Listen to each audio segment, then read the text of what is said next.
является многобожием. Это является большим многобожием, которое выводит человека из ислама. Потому что...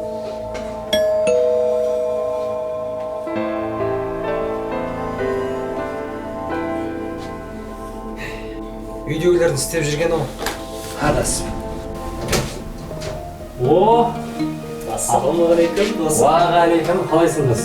Аллаға шүкір жақсы. Өзің жағдай? Өзгеріп кеткенсің бе? Да? Ақтап кеткенсің бе бір?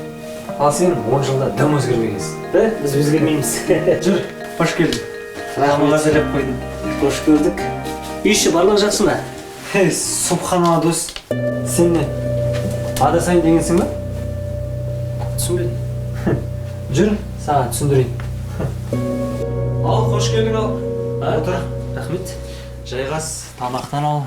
Бисмилля. Мына сөзің жаңаға ісіңе сай келмей қалды ғой, дос.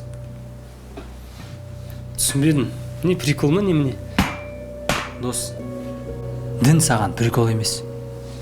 Әрине прикол емес. Жаңа ісің бұл ширк. Ата-бабамыз адасқан.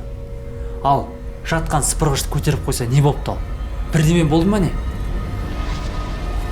Иә? Сыпыратыны майысып қалады.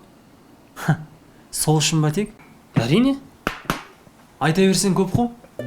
Мысалға, дастархан баспа дейді ал. Басса не болыпты ал? Бір нәрсе бола ма не? Жоқ, енді лас болып қалады ғой басса. Немесе аяғын таза болған өзінде де біреудің тәбеті бұзылуы мүмкін. Сол үшін ба тек? Әрине. Ал мысалға, түнде тырнақ алма дейді. Аха. Болмайды дейді. Дінде ондай жоқ. Дәлелің бар ма десең үндемейді.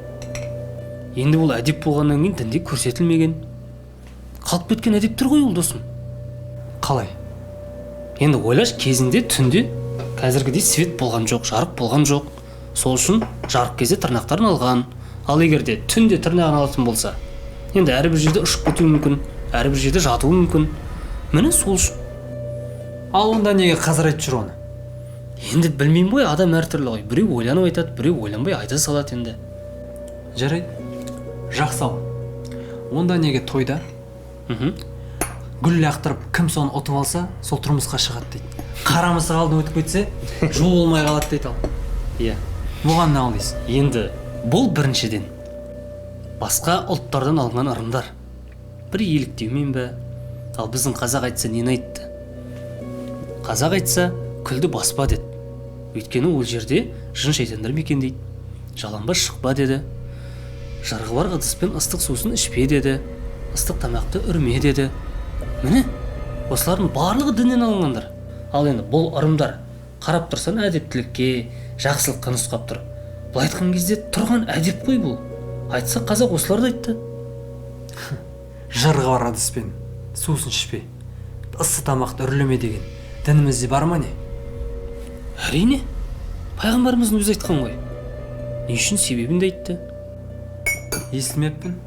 Сонда сен не? Ырымға сенесің ба не? Енді егер сенің жолыңды бір қара мысық кесіп кетті, енді сенің жолың болмайды десе, әрине, бұны шариғат құптамайды.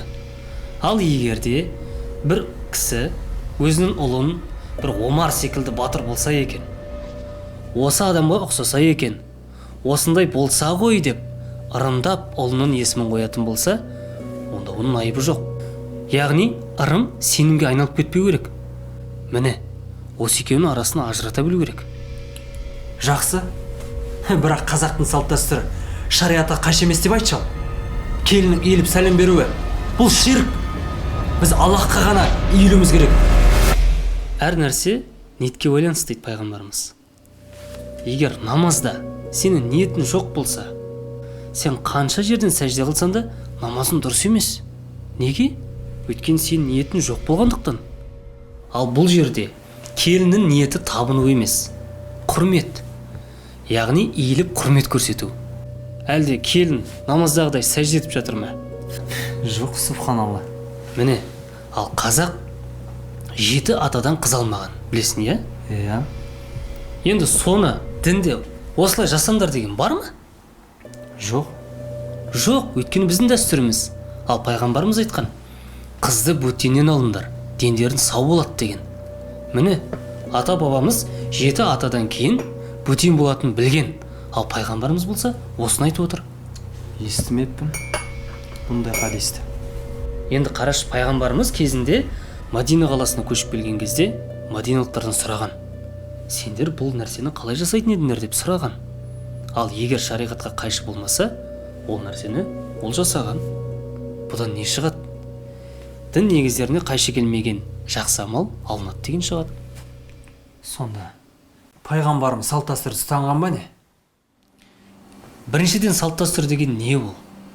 Ол ұлтын, тілін, киген киімін, сол халықтың тұрмыс тіршілік ерекшелігі. Енді қараш, пайғамбарымыз арабтар секілді киінді ме? Киінді. Сол секілді арабша сөйлесті. Олардың істеген кәсіптерін істеді, жегенін жеп, ішкенін ішті. Яғни арабтар қалай өмір сүрсе, дәл солай ол да өмір сүрді. Тек шариғатқа қайшы болған жағдайларда ғана тыйым салып отырған. Енді осыдан кейін айтшы, салт дәстүрдің барлығы да ширк, бидағат деп қалай айтасың? Олай болса, ақылға салмай, ойланбайтын болсақ, жексенбі күні демалмайық, христиан дінінің воскресі ғой. Үндінің шайын ішпейді. Олар пұтқа табынушылар ғой. Субханалла, не айтып тұрсың? Міне көрдің бе? Енді айтшы, осыдан кейін ата бабамыз адасқан ба? Жаңа керемет әдептер, 7 атадан қыз алмау деген тазалық, сәлем беріп құрмет көрсету, осылардың барлығы ширк па?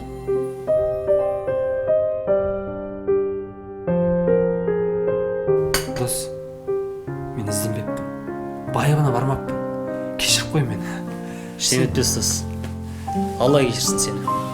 Қазақ айтады, адасқанның айыбы жоқ, қайта үйіріне қосылса дейді. Шеметпес, сондай болып тұрады. Оның бәрін қайдан білесің?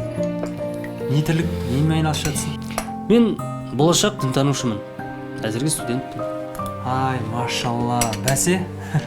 Басыңда тақияң жоқ қой. Тақияң қайда? Мен 10 жыл бойы көрмеген досымды шошытып алмайын деп тақиямды кимей келсем, сен бұл жерде мен шошып тұрғаның қалай?